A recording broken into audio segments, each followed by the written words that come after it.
नमस्कार, आपका स्वागत है आपके अपने YouTube चैनल एक कहानी रमा की जुबानी में। जैसा कि आप जानते हैं कि मैं हर सप्ताह आपको एक कहानी या कविता सुनाती हूं, तो उसी श्रृंखला को बढ़ाते हुए आज मैं एक कहानी लेकर प्रस्तुत हूं। कहानी का नाम है पार्क। यह श्रीमती मीनू त्रिपाठी जी की लिखी हुई कहानी है। तो सुनते हैं कहानी पार्क। आंगन और बरामदे तो अब अतीत की बातें हो गई हैं साहब। अब कहां पहले जैसी बातें रह गई हैं। आसमान को बालकनी से झांक कर तसल्ली कर लेते हैं। अब कहां रहा खुले आकाश के नीचे बैठने का सुख।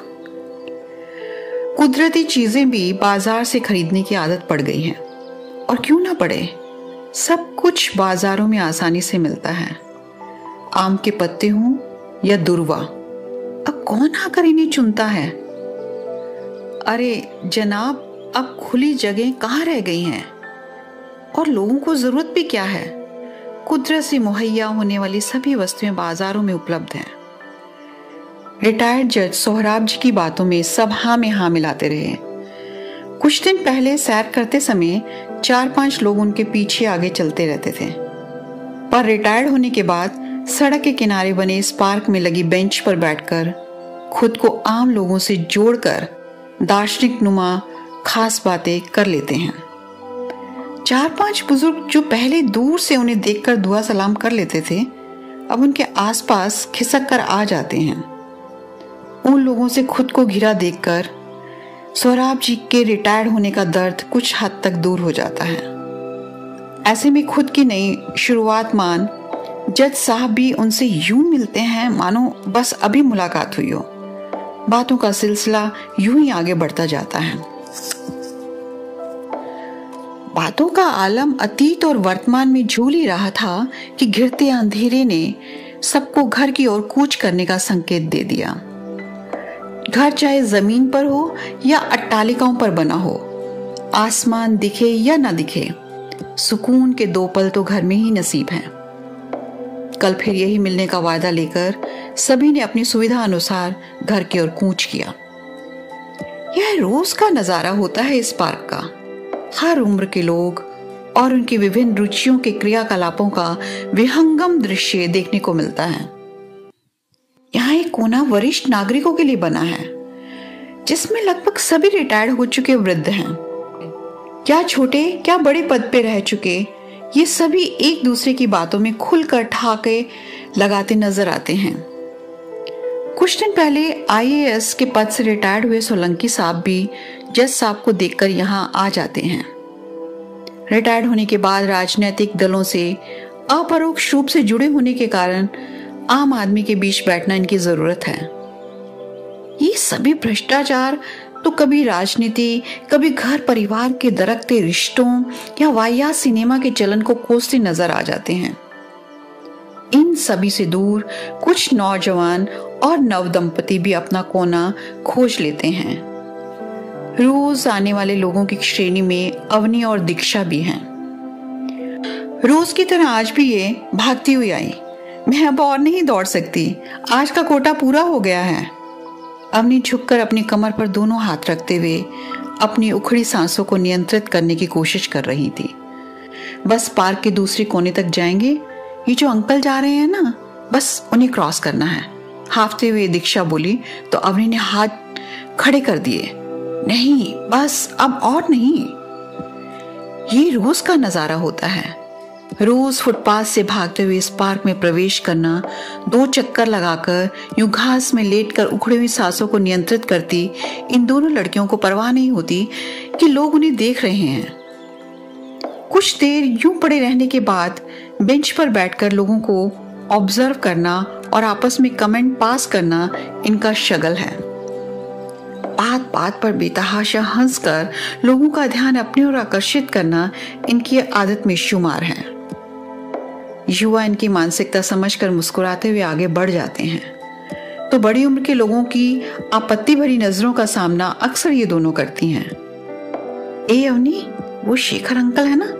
हाँ हाँ, आज काफी दिनों के बाद दिखे हैं, पर साथ में आंटी नजर नहीं आ रही है। आज कहीं लड़ाई तो नहीं हुई है दोनों में? देखना अंकल कितने गुमसुम से नजर आ रहे हैं। ये दोनों हमेशा की तरह शेखर जी के बारे में बातें कर रही थी। शेखर जी अपनी पत्नी के साथ रोज आते थे। उन्हें रोमांटिक कपल का खिताब अवनी ने ही दिया था। देखना अभी अंकल जबरदस्ती आंटी को एक्सरसाइज करवाएंगे। देख देख कैसे बेरहमी से उन्होंने अंकल का हाथ झटक दिया। अपने जमाने में कितनी खूबसूरत रही होंगी ना। न जाने ऐसी कितनी बातें दोनों शेखर जी के बारे में करके अपना मनोरंजन करती रहती थी, जिससे शेखर जी अनजान थे। पर आज आंटी के नहीं आने पर उनके बारे में कुछ बोलने को नहीं मिला। 2-3 दिनों बाद दोनों को जब पता चला कि अंकल के यूं गुमसुम बैठने के पीछे क्या राज है, तो एक स्वाभाविक सहानुभूति शेखर जी के प्रति उत्पन्न हो गई थी। उनकी पत्नी उन्हें छोड़कर इस दुनिया से जा चुकी थी, तभी वे 2-3 महीनों से नहीं आ रहे थे। शेखर जी की पत्नी लता आंटी को चलने में काफी तकलीफ थी। शेखर जी अपनी पत्नी का हाथ बड़े मनोयोग से थामकर या बेंच पर बिठाकर पार्क के धीरे धीरे चक्कर लगाते, साथ ही चलते फिरते उस कोने में बैठे वरिष्ठ नागरिकों से दुआ सलाम करके वापस अपनी पत्नी लता के पास चले आते थे। आज उन्हें यूं तन्हा बैठा देख मस्त मौला दीक्षा और अवनी भी भावुक हो गई। तभी हो करके हंसते हुए वरिष्ठ नागरिकों के ग्रुप ने उनका ध्यान आकर्षित किया। अरे मास्टर जी, ये क्या कर रहे हैं आप? इस प्रश्न पर ठहाका लगा। देखा मास्टर सत्यनारायण जी हाथ में पन्नी में एक पौधा लिए बैठे थे। एक कोने को तलाश कर आसपास के तिनके रोड़ी हटाकर पौधे को रोपने की तैयारी में थे। अरे मास्टर जी, ये आपके घर का बगीचा नहीं है जिस पर नपे तुले कदमों से चलकर लोग इसके प्राण बचा लें। विलास राव की बात सुनकर सत्यनारायण जी मंद मंद मुस्कुराते हुए बोले, जहां आप बैठे हो वो भी क्या आपके घर का बगीचा है? लेकिन आनंद आ रहा है ना ठंडी हवा का, तो क्यों ना इस सूखे पार्क को अपना समझकर संवार लें, खुद को ही भाएगा। यह कहकर वह फिर तल्लीन हो गए। जज साहब ने भी समझाने की कोशिश की। मास्टर जी, आपका प्रयास सराहनीय है, पर कोई पैरों से रौंद गया तो आपकी मेहनत जाया हो जाएगी। क्या फर्क पड़ता है जज साहब, कम से कम कल यहाँ आने की उत्सुकता तो बनी रहेगी कि ये पौधा बचा या नहीं। सत्यनारायण जी ने जज साहब की बात का शांति से जवाब दिया। सोलंकी साहब जो अब तक चुपचाप बैठे थे बोल पड़े। जीवन भर छात्रों को नए प्रयोग सिखाते रहे हैं, अब कुछ खुद भी तो नया करेंगे न मास्टर सत्यनारायण जी? उनकी बात का अनुमोदन करके सब हंस पड़े और मास्टर जी को कोई फर्क नहीं पड़ा। वो निर्विकार भाव से यूं काम करते रहे मानो वो पौधे नहीं अपने विचार रोपित कर रहे हों। अवनी, कल तक ये पौधा बचेगा क्या? पता नहीं, कल देखते हैं क्या होता है, कहकर वो दीक्षा का हाथ थामे घर की ओर चल दी। कुछ देर बैठकर शिक्षक महोदय चले गए। तभी कुछ शैतान बच्चों का दल फुटबॉल खेलता हुआ आया। जज साहब अपनी भविष्यवाणी को यथार्थ में परिवर्तित होते देख उत्सुकता से भर गए, लेकिन वहां बैठे 2 नवयुवकों ने उन बच्चों को वहां से भगा दिया और उस पौधे को न छूने की सख्त ताकीद कर दी। जो बुजुर्ग मास्टर जी का मजाक बना रहे थे वे उस पौधे की दुर्गति देखने को बेताब थे, पर ऐसा कुछ न होने पर वे मन महसूस कर रह गए। दूसरे दिन सबके आने से पहले ही सत्यनारायण जी पहुंच गए थे। आसपास रखे पौधों को सावधानी से रोपित कर रहे थे। मिश्रा जी खुद को रोक नहीं पाए। मास्टर जी, उधर जमीन सख्त है, बाईं तरफ देखिए नमी है, ये पौधे अच्छी तरह जड़ पकड़ेंगे। वे सोलंकी जी के पास से उठकर लपक कर चले आए और अनजाने ही मास्टर जी के सहयोगी बन गए। एक हफ्ता बीतते न बीतते नजारा ही अलग था। कोई पनीरी की बात कर रहा था तो कोई खाद की। नन्हे नन्हे पौधों की सेना सिर ताने खड़ी थी, मानो चुनौती दे रही हो कि है हिम्मत तो अपने पांव तले कुचल कर दिखाओ। ऐसा संग दिल कोई नहीं होगा, शायद वो भी जानते थे। वहां खेलते बच्चों की नासमझी से जरूर खतरा था, सो शैतान बच्चों के शिकार से बचाने का मोर्चा नौजवानों ने संभाल लिया था। कुछ समय के बाद छोटे बच्चों ने भी हथियार डाल दिए थे। अब तो छोटी छोटी डंडियों को पौधों के किनारे किनारे लगाते हुए सुरक्षा कवच बनाकर पानी लाकर इन बुजुर्गों को देने का काम वही बच्चे उत्साहपूर्वक करने लगे थे। एक दिन तो शेखर जी भी कागज में लिपटा पौधा लेकर आए तो अवनी और दीक्षा उत्सुकता से पूछ बैठी, ये कौन सा पौधा है अंकल? हर सिंगार है बिटिया, तुम्हारी आंटी को बहुत पसंद था। इसके फूलों को हाथ में लेकर मन भीतर देर तक इसकी सुगंध को भरती रहती थी। वो बेतकल्फी से अनायास बोल पड़े। इतने दिनों बाद यूं ने बोलते देखकर अवनी को बहुत अच्छा लगा। बातें करने की गरज में उसने पूछा, अंकल इसके फूल कैसे होते हैं? अरे बड़े नाजुक, नारंगी डंडी, बिल्कुल नन्हे शिशु सी, और फूल ऐसे सफेद मानो घर में उजास भर गया हो। पानी डालते हुए शेखर जी बोले तो मास्टर जी ही उनकी बातों में हाँ मिलाते रहे। उसी वक्त दो बेलगाम भागते दो बच्चे फुटबॉल को उछालते वहां आए तो शेखर जी का दिल बैठ गया, जो निबद्ध नजरों से एकटक हर सिंगार को निहार रहे थे। दीक्षा ने बीच में ही रोककर उन्हें डांट लगाई, ए मोटू, खबरदार जो किसी पौधे को नुकसान पहुंचाया तो। सॉरी दीदी कहते हुए वो भाग गए। अरे मास्टर जी, ये गुलाब की कमल मैं काट कर लाया हूं, बताइए भाई कहाँ लगाना है? वाह भाई वाह विलासराव जी, आप भी हमारी मंडली में शामिल हो गए हैं। किसी ने चुटकी ली तो सभी हंस पड़े। हाँ भाई, अब कहने में संकोच कैसा, इस पार्क में तो अब मास्टर जी का प्रभाव रंग ला रहा है, तो मैं ही क्यों सबसे अलग रहूं? बताओ भाई कहाँ लगाया जाए? अरे कहीं भी लगा दीजिए, पूरा पार्क आपका ही तो है। मास्टर जी की बात पर कांपते हाथों से खुरपी उठाए विलासराव जी सुयोग्य जमीन की तलाश कर उसे खोदने लगे। अब दिन पर दिन लोगों की सहभागिता बढ़ने लगी थी। इन दिनों मिस्टर सोलंकी और जज साहब अकेले पड़ गए थे। नीचे बैठकर पौधा लगाने की इजाजत इनका ओहदा नहीं देता था और आम लोगों के पास इस नए काम के जुनून के कारण उनके पास बैठने का वक्त नहीं रहा था। सब उस फलते फूलते बगीचे को देखने में मस्त थे। प्रकृति भी मानो चित्रपटल पर कोई जादुई खेल दिखा रही हो। अपने अपने लगाए पौधों की एक एक पत्ती पर सभी की पैनी नजर थी। मेरा तुम्हारा हम में परिवर्तित होता जा रहा था। अब धीरे धीरे रंग बिरंगे पौधों के आसपास बाहर के लोग भी जुटने लगे थे। चमन से बाग को देखकर कहना मुश्किल था कि ये बाग कभी उजाड़ था, सिर्फ बातों का मोहताज था। मास्टर जी उस पूरे बगीचे की देखभाल ऐसे करते मानो वे सब उनके विद्यार्थी हों। जाने कब खाद पानी की जरूरत पड़ जाए। उनके साथ अब नंदू भी रहता, जिसको पिछले साल अपने साथ गांव से लेकर आए थे।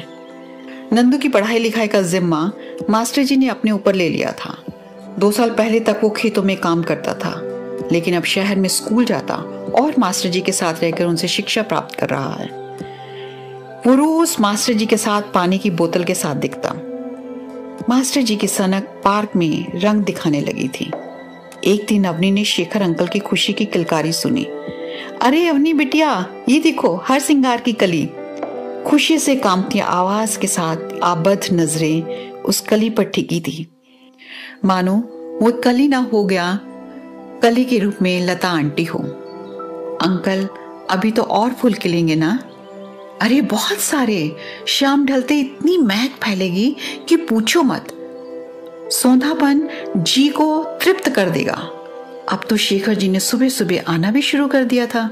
हर सिंगार के फूलों को सावधानी से चुनकर अपने रुमाल में रख लेते, मानो उनके सपने हों।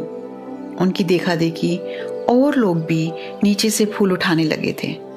अब तो इतने फूल झड़ते मानो मोतियों से पिरोई चादर बिछाई गई हो। आते जाते लोग कुछ पल ठहर कर देखते, फिर पांव के नीचे ये कोमल फूल कुचल ना जाएं, इस भय से बच कर निकलते। तो वहीं कुछ लोग स्वयं को रोक नहीं पाते और सावधानी से उन्हें चुनकर आगे बढ़ने का मोह नहीं छोड़ पाते। सड़क के किनारे बना यह पार्क चर्चा का विषय बना हुआ था। आम आदमियों के सहयोग से इसे कब खास बना दिया गया पता ही नहीं चला। अब वहां आने वाले बुजुर्ग इन पौधों की देखरेख में लगते तो नौजवानों के बीच कौतूहल का विषय बन जाते। हर्ष, कितना सुंदर लगता है ये बाग। कौन कहता है कि 2 साल पहले तक ये कैसा उजाड़ सा रहता होगा। अब देखो कितनी रौनक बरसती है। मुझे लगता है ये बुजुर्ग किसी सामाजिक संस्था से जुड़े हैं। हर्ष ने अपनी पत्नी रिया की बात का अनुमोदन किया। ये नव दंपति रोज तो नहीं पर 15-20 दिनों में चक्कर लगा लेते हैं। आज भी अपनी उत्सुकता को रोक नहीं पा रहे थे। जानने की गरज में मास्टर जी से पूछ बैठे, अंकल, इस पार्क की सूरत तो पहचानी ही नहीं जा रही है। मैं हमेशा आपको काम में तल्लीन देखता हूँ। उनकी बातें सुनकर मास्टर जी धीरे से हंस पड़े और बोले, बेटा, सूरत बदलने के लिए बातों की नहीं, कर्मों की जरूरत होती है। ऐसा नहीं है कि ये पार्क मुझे अकेले ने संभाला है। हाँ, हो सकता है कि प्रेरणा स्वरूप मेरा क्रियान्वयन लोगों को यहाँ खींच लाया। आज जगह की कमी या बाहरी मदद का रोना रोकर हम यूं ही हाथ पर हाथ धरे नहीं रह सकते। आज की युवा शक्ति नकारी भी नहीं है। जिस प्रकार घर में बुजुर्गों को काम करते देख बच्चे उनकी मदद को दौड़ते हैं, उसी प्रकार इस पार्क में बहुत से बच्चों ने मेरी मदद की। अब इसे हरा भरा देखकर अच्छा लगता है। एक शक्ति खींच लाती है यहाँ। रिया और हर्ष सत्यनारायण जी की बातों को मंत्रमुग्ध सुनते रहे। अचानक एक दिन कुछ गहमा गहमी दिखी। कैमरा लटकाए 2-3 नवयुवक बार बार एक ही डायलॉग को बोलकर कवरेज लेने की कोशिश कर रहे थे। शर्मा जी, ये पार्क में किसी चीज की शूटिंग हो रही है क्या? विलास राव जी ने पूछा तो पनीरी रोकते हुए शर्मा जी कंधे उचकाकर अपने काम में व्यस्त हो गए। दीक्षा, देख तो सही, ये तो किसी टीवी चैनल से आए हुए लगते हैं। चल देखकर आए क्या हो रहा है वहां। नहीं यार, मैंने आज कपड़े ठीक से नहीं पहने हैं। ओहो, जॉगिंग के लिए आए हैं, फोटो शूट करवाने के लिए नहीं, समझे? हाथ खींचकर मैं दीक्षा को ले गई। कौतूहल से दोनों को इधर उधर देखते देख 2 नवयुवक कैमरा लिए वहीं चले आए। जी, आप लोग इस पार्क में कब से आ रही हैं? चटर पटर बोलती दोनों लड़कियों के मुंह में मानो ताला पड़ गया था। बड़े मुश्किल से अवनी बोली, क्या आप लोग टीवी चैनल से हैं? जी हाँ मैडम, आपका ये पार्क अब टीवी चैनल में दिखाया जाएगा। दूसरा कैमरामैन रिपोर्टर की कवरेज लेते हुए बोलता सुनाई दिया। मिस्टर सोलंकी ने जिस तरह रचनात्मकता दिखाई है वो काबिले तारीफ है। वृद्धों को यहाँ एक नया अनुभव मिला है। बिना किसी बाहरी मदद से इस पार्क की सूरत बदली है। लोग एक दूसरे से जुड़ते जा रहे हैं। यहाँ समय बिताने वाला हर शख्स माली बनकर अपना लाड़ दुलार इन पौधों को बरसा रहा है। कौन कह सकता है कि पार्क 2 साल पहले उजाड़ सी हालत में था। अब इसके रंग बिरंगे स्वरूप ने कितने लोगों को आकर्षित किया है। मिस्टर सोलंकी जी की प्रेरणा से जो वयोवृद्ध स्वयं को संभालने में असमर्थ पाते थे, वे इस पार्क की रौनक को संभाल रहे हैं। अवनी, ये क्या बोल रहा है? इस पार्क में काम करने की शुरुआत तो सत्यनारायण सर जी ने की थी। अरे शेखर जी, ये क्या सुन रहे हैं आप? इस बगीचे की हरियाली के बीच सोलंकी साहब कहाँ से आ गए? क्या जमाना आ गया है। मेहनत मास्टर जी की और मलाई खाएंगे सोलंकी साहब। मिश्रा जी बेचारगी से सर हिलाते हुए बोले, राजनीति से अछूती कोई जगह रह गई है क्या? विलास राव जी बोले। तो बातों में गर्मी बढ़ती गई। सोलंकी साहब 2-3 लोगों के साथ आते दिखे। वहां खड़े लोगों को बतियाते देखकर वे उन्हें नजरअंदाज करके साथ आए लोगों को कुछ निर्देश देते रहे। आज उनके पास पिछले कुछ दिनों की तरह कोई भी नहीं फटका। पास पन्नी में रखे पौधे उचित पात्र के इंतजार में पड़े रहे, पर वहां कोई भी नहीं आया। पौधों को हाथ लगाने का मन किसी का भी नहीं हुआ, पर मास्टर जी निर्विकार भाव से नंदू के साथ कटाई छटाई में लगे रहे। दूसरे दिन सोलंकी जी की चंद उपलब्धियों में इस पार्क का जिक्र था। हर्ष, इन पॉलिटिशियंस का कोई दीन ईमान होता है या नहीं? अपने इस पार्क को अपने सामने फलते फूलते देखा है। बच्चा बच्चा जानता है कि इस पार्क की हरियाली से सोलंकी साहब का कोई लेना देना नहीं है।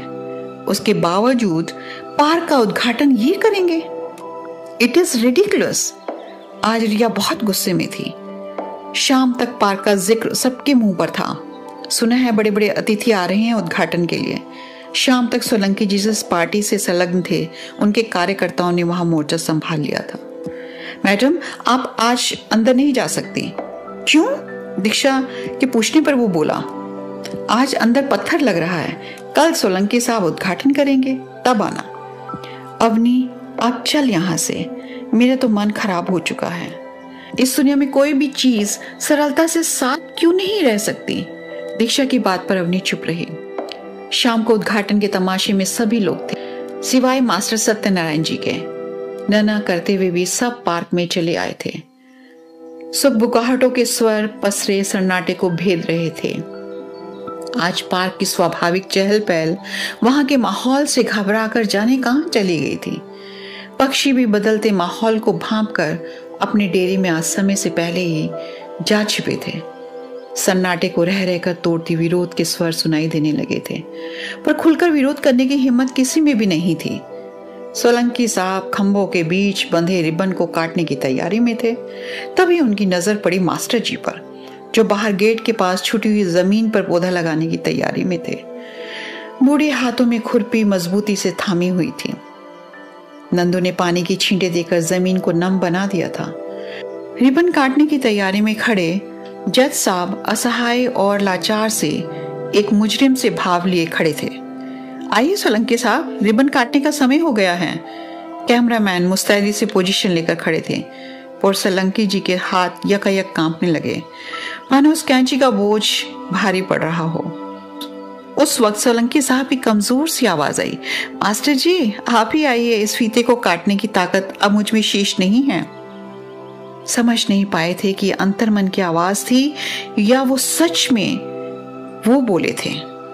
तभी वे जोर से बोल पड़े, अरे भाई मास्टर, वहां क्या कर रहे हो? जल्दी से इस फीते को काटकर पार्क का उद्घाटन करो भाई, इसके असली हकदार आप ही हो।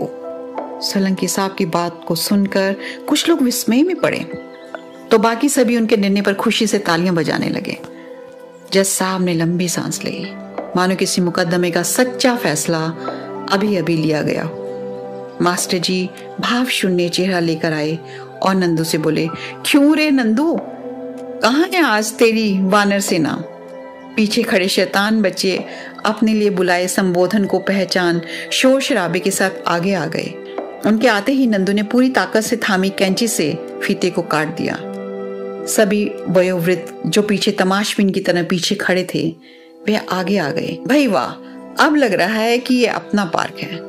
विलास राव जी अपने चिर परिचित अंदाज में बोले तो वह स्वयं को ही भावुक होने से रोक नहीं पाए।